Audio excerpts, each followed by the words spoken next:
Hi friends, it's Ryan Frank from Kidz Matter, and thank you so much for your time and your attention. It's a blessing to be with you. I wish we could be together in person in the same room. Attending the wonderful UK is on our bucket list.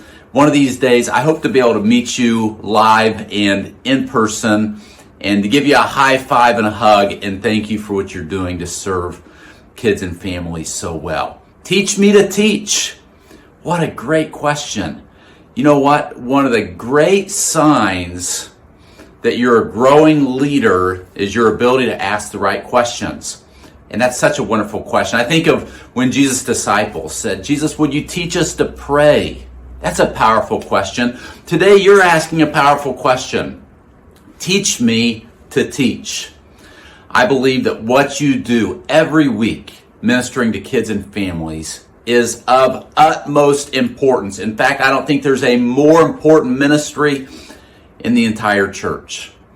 Friends, thank you for your time and your attention. If we've never connected, my name's Ryan Frank. I am the publisher at Kidz Matter. You want to make sure to put a Z in there, Kidz. You can go visit our website at KidzMatter.com. We have a magazine. We have a conference. We have all kinds of digital resources that you can use every week in your ministry, games and curriculum and worship videos and media. We also have a year-long program called KidMin Academy, where you can earn a diploma in children's ministry. It's entirely online. All of those links are available at KidzMatter.com. Now, what I want to talk to you about today is I want to talk to you about structuring your volunteers. Structuring your volunteers. You probably think a lot about recruiting your volunteers. You think a lot about keeping volunteers. You think about the fact that you don't have enough volunteers. How much time do you give to the structure of your volunteers? Your volunteer team is of utmost importance. In fact, I tell people all the time that volunteers are the lifeblood of any ministry. And if you don't believe me, just try to do everything on your own this Sunday. Everything. From the babies to the early childhood and preschoolers to the elementary kids to checking them in to teaching the lesson. Just try to do it all by yourself. And don't just try to do it this week, but then next Sunday and next Sunday. And you're going to realize, like I've realized, that volunteers are not only essential, right, but they are the secret sauce of a growing ministry. In fact, if I came to visit you, which we sure hope to do sometime, and you said, Ryan, would you come to our church and would you evaluate our ministry? You know, the first place I'm going to look is I'm going to take a look at your volunteer force and I'm going to talk to your leaders, because the health of any ministry is equivalent to the health of your volunteer team. If you can't get volunteers to save your life, that's a good sign that your ministry is not healthy. If you've got, now I know we all always need a little more help, but if you've got a good team of people that love the Lord and love kids and they're excited to be there, that's a good sign that your ministry is in a good spot. So first and foremost, let's all be reminded that not only is children's ministry important, but your volunteer team are important. I want to talk to you today about structuring your volunteers.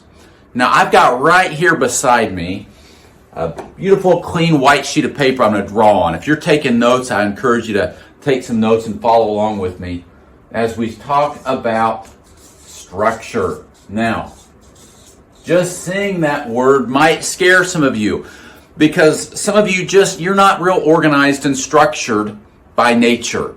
And that's okay. We're all wired different. Some people are more organized and some aren't as organized. Some people are more task-oriented and some people are more people-oriented. But you know what? We can all learn to structure our ministry and to structure our ministry for growth. Question, do you want to see your ministry grow? I have to believe, because you're at this event today, that you want your ministry to grow. You want your class to grow. You want your department to grow. You want your ministry to grow. If you want your ministry to grow, you have to structure it to grow. Things don't just grow on accident, right? Things don't just grow by default. They've got to be structured to grow. And I'm going to try to make this super simple for you. But listen, although it's simple, it's not always easy. It does take work, okay? So let's draw a triangle here, just like this. Can you see that on the screen, my triangle? And the people in your ministry are going to fall into one of four categories, okay? At the top of my pyramid, we have our thinkers. Our thinkers. Now, I'm gonna kind of talk you through each level, then I'm gonna quick, and then I'm going to go back and unpack each one. So you have thinkers at the top, and then you have organizers. Organizers. Some of you are great organizers. Some of you are great thinkers. Okay? You have thinkers, organizers. You have then doers.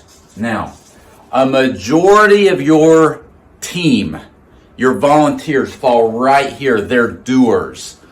These are your Sunday school teachers. These are your small group leaders. These are your nursery caregivers. These are your people that are checking the kids in and out. These are your security leaders, your game leaders, your snack leaders. They're your doers. And then down here, you have the crowd. Now notice, the higher up the pyramid you go, the sections get smaller. So I bet if I went to your church, I would probably find a good number of people that are sitting out in the crowd, but they're not involved in your ministry yet, right? They are what we call pew sitters. Now what we want to do is we're going to try to get these pew sitters to become players, right? We want them to be involved in our ministry. We want them to be doers. We don't want them to just be sitting out in the crowd. We don't want them to be out there not using the gifts that God has given them. We want them to be actively engaged in ministry. Now, it's not necessarily God's will for everyone to be in children's ministry, although some of you may disagree with that, right? You're like, hey, I'll take anybody I can get. Yes, it's God's will. You know, God has gifted us each different. We all have different gifts. We all have different abilities or talents. But you know what? I've found that most people can find a spot in children's ministry. They may not all be teachers. Some of them might be prayer warriors. They're going to join your prayer team.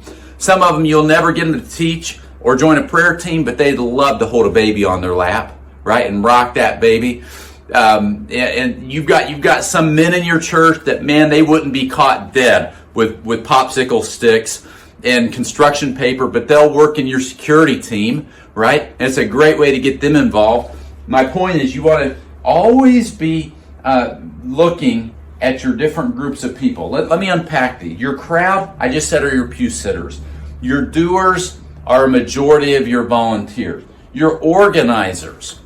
Your organizers are your department leaders, your ministry leaders. Maybe you have a nursery coordinator. Maybe you have an early childhood director. Maybe you have an elementary coordinator. Maybe if you have a midweek program, you have an Awana director or a Royal Rangers director, someone that's directing the midweek programming. Maybe it's a vacation Bible school director. These are your organizers.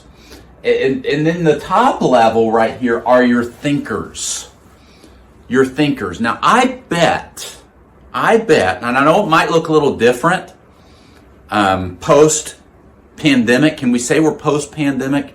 You know, on the back side of this pandemic, your team probably looks different than it did 18 or 24 months ago. But I bet you have doers, and I hope that you have organizers, but do you have any thinkers? You know, you need a small group of people that you can dream with, that you can brainstorm with, that you can, what I call blue sky, like, hey, do you think we could ever do this? And you can get really, really creative with. This is a small group of people that are your inner circle, that you can be vulnerable with, right? They can be vulnerable with you. Now, this should be the structure of your volunteer team, okay? You should have a few thinkers, you should have some organizers, you should have some doers, and then you should always be looking out at the crowd. Now, let's unpack this a little bit more. First of all, let's talk about your doers. I mentioned this a minute ago, that if you invited me over to the UK, my wife and I, which we would love to be there right now, and we would be if it wasn't for these travel restrictions around the pandemic. We would love to be there with you in person. Maybe next year or the following year, I don't know. Maybe you can come over to MegaCon. My point is, if we got together, you said, Ryan, would you come to my church? And I want you to evaluate my programming, my ministry. And I enjoy doing this. This is the very first place I'm going to look. I'm going to look at your doers. I'm going to start talking to your volunteers. I'm going to get there early, and I'm going to see, are they showing up early? Right? If your doers, if your volunteers aren't getting there till right when it starts or late, that tells me something about the health of your ministry. Not only am I going to look at, are they getting there early? In fact, I'll make some of these notes over here for you. Are they getting there early? What about this one? Are they excited to be there? Are they bringing energy? And are they bringing their A game? And can you tell that they're just pumped to be there with those kids? Or are they dragging in? Okay? Are they early? Are they excited? What about this one? Are they recruiting volunteers themselves? You know, when you have a healthy ministry that is structured with the right people, a lot of times your doers, your volunteers, are shouldering a lot of the recruiting work themselves. They are telling you that this person would like to volunteer. This person would like to be on the team. Are they getting there early? Are they excited? Are they recruiting? Are they prepared? Are they prepared? Right? This is essential. The health of your volunteers. Remember this. I talk to a lot of kids pastors. And when I talk to them about how's your kids ministry going, they immediately fall into well, you know what, we're planning this event for the kids, and we're doing this series right now with the kids. And they start talking about the kids. And that's great because you're a kids pastor. You're a kids ministry leader. But you got to remember that you work with 4 groups of people. You don't just work with kids. No, those kids don't bring themselves, do they? You work with their parents. And you not only work with their parents, but you work with other volunteers, your doers. And you don't just work with other volunteers, the doers, but you have to work with the other leaders of the church, your pastor, the leadership of the church. Kids are only one of the 4 groups of people that you work with. You need to remember that as a kids ministry director, as a kids pastor, as a family direct ministry leader in your church, one of your main jobs is developing leaders. It's leadership development. You should always be thinking, I am developing leaders. I'm developing leaders. I'm developing leaders. Yes, I want to create wow experiences for kids. Yes, I want to prepare great lessons for those kids. Yes, I want to help mom and dad at home, but I've got to be growing leaders. If you're going to structure your ministry for growth. Okay? Now let's talk about something else. And that is, you need to always be moving people up the pyramid. Okay? I hinted at this earlier at the beginning. That you want to find people that are in the crowd and you want to bring them up and make them doers. When do you recruit volunteers? When do you go out to the pew sitters and try to recruit them? Is it on a promotion Sunday? Is it on a children's ministry Sunday? Is it on, you do a ministry fair? Here's when you recruit volunteers. You recruit volunteers always, and always. I'll come back to this sheet in just a minute, but I want to write that down so that you capture that because it's so important. You recruit volunteers always. You're always recruiting, and you recruit volunteers always. Okay? There's not just one way that you recruit volunteers. You're always recruiting volunteers, always, right? So yeah, you might have a promotion Sunday or a ministry fair. You might run some ads in the church bulletin and the church newsletter.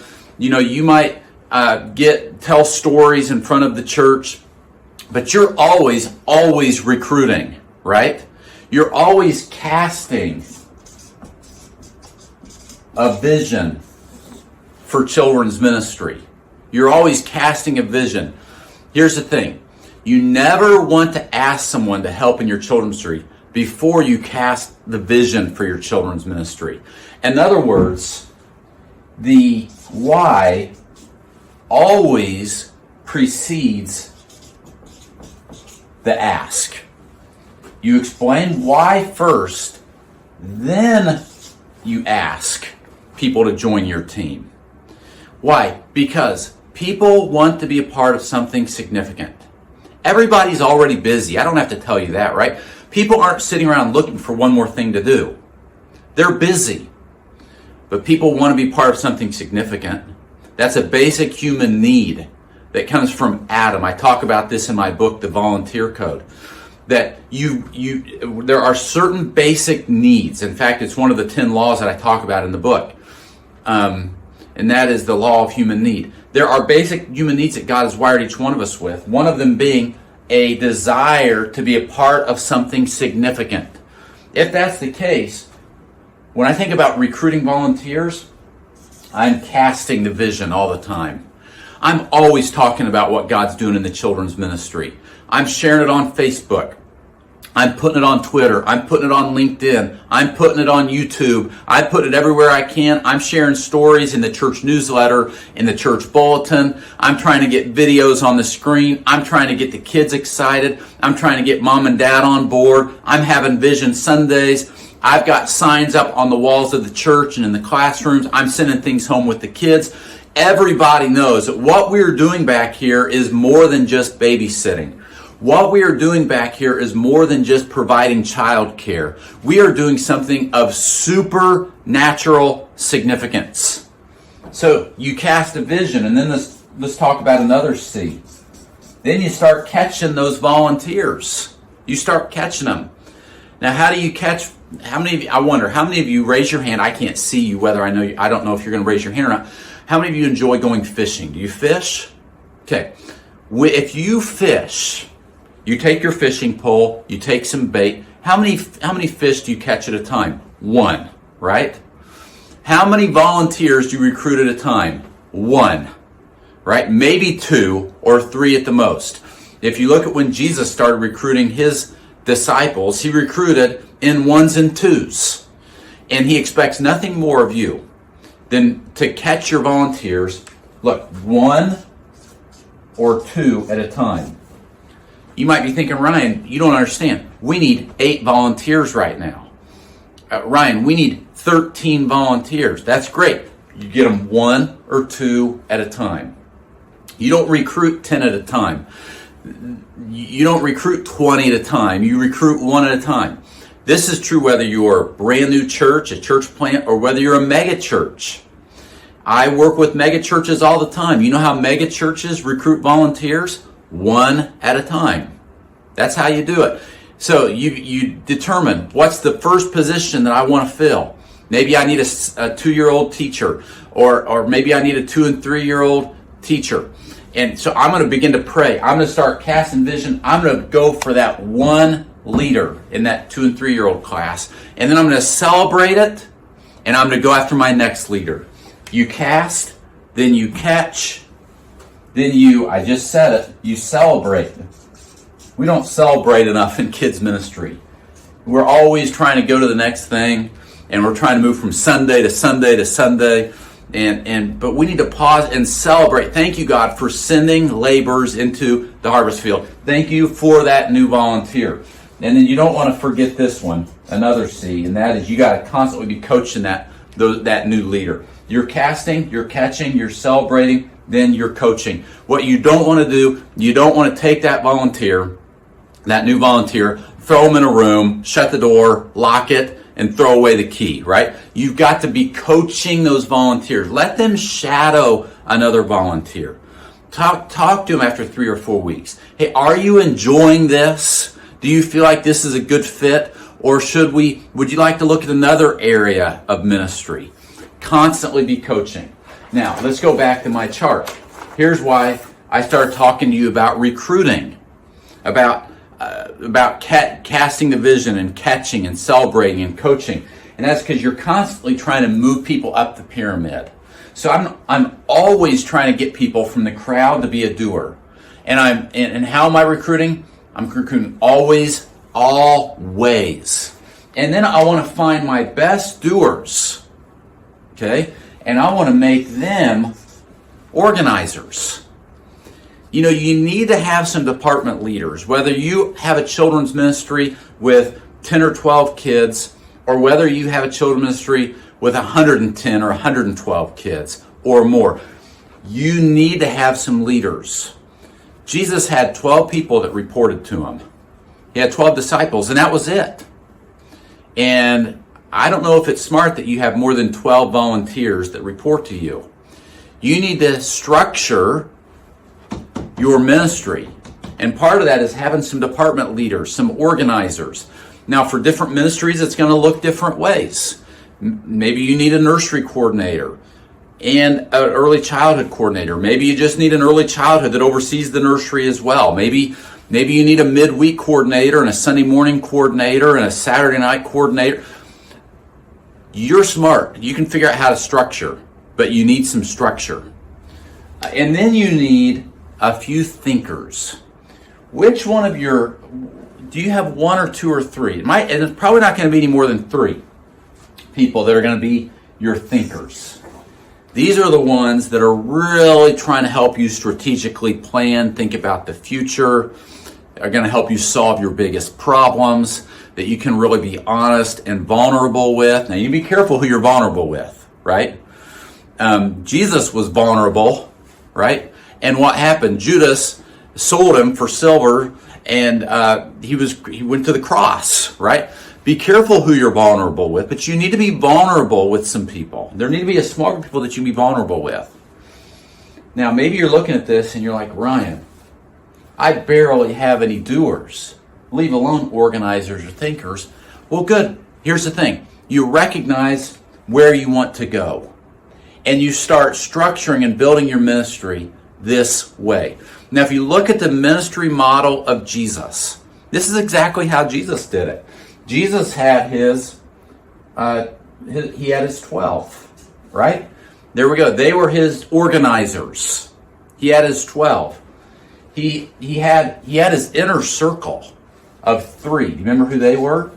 Peter, James, and John. They were the ones that he was closest with. They were his thinkers. Then he had his 12. Then he also had his doers. You remember when Jesus sent out the 72 and he gave them specific instructions?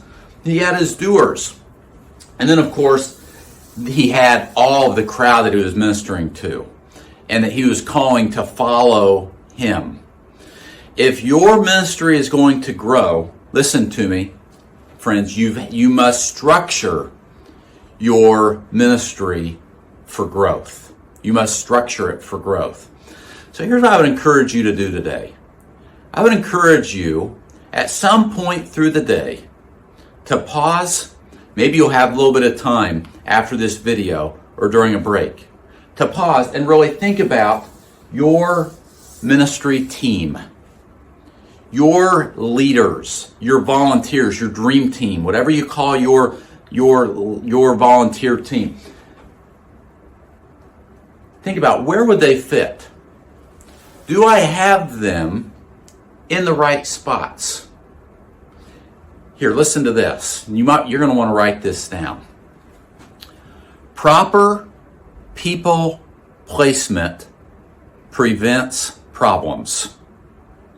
Proper people placement prevents problems. Because here's what can be really frustrating. If you have someone that's a doer, but they have the ability to be an organizer, but they're never given that opportunity, they're going to be very frustrated being trapped as a doer without being able to use their leadership skills. Proper people placement prevents problems. Now, what about this? What if you have someone that's an organizer, but they don't have organizational skills? They're not organized. They're not a leader. If you have someone that's an organizer, but they really should be a doer, they're going to be frustrated. They're going to be dropping the ball. They're not going to be getting done what they feel like needs to be done. You're going to be frustrated.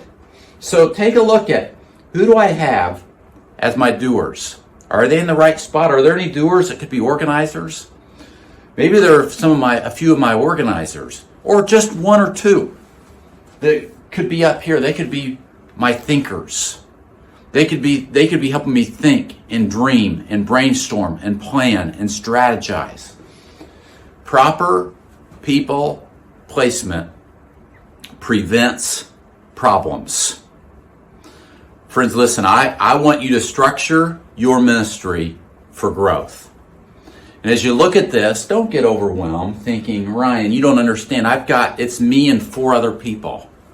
Don't be discouraged by this. Use this as something that's going to encourage you to think bigger and dream bigger, right? And to even, here's the thing. I tell pastors this all the time. I want to speak it over you right now.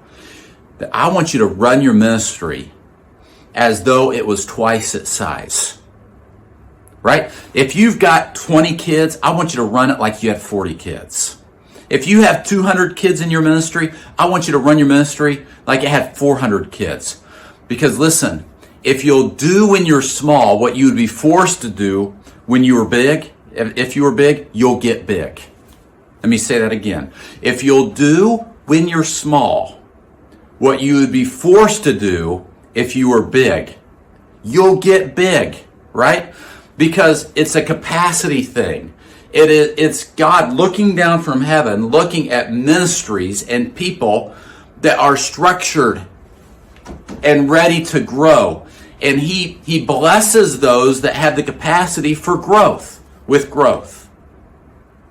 And if you can barely keep your head above water and you've got 10 kids and you're still running it like you did when you had 3, or if you've got 50 kids and you're still running your ministry like you ran it when you had 15 kids, God is not going to bless your ministry with growth. You need to be ready and structured, and God, we are ready to take the growth and go to a new level. I believe that's in your future. I want you to hear it from me. I am praying that for you. I just want to thank you so much today for your time, for your attention. Thank you for your ministry to kids and families. What you do matters. It matters today, and it matters through all of eternity. Now, before you go, if you would like to get a weekly dose of encouragement from me, jump on my email list. Would you do that? Go over to KidzMatter.com. Get you a resource. Get you download something. And when you do, you're going to get on our email list. We've got things on there that are just $3 or $4. Go get you something new to use in your ministry. And then you'll start getting weekly email encouragement from me and our team. Friends, thank you so much for attending today. God bless you as you structure your ministry for growth.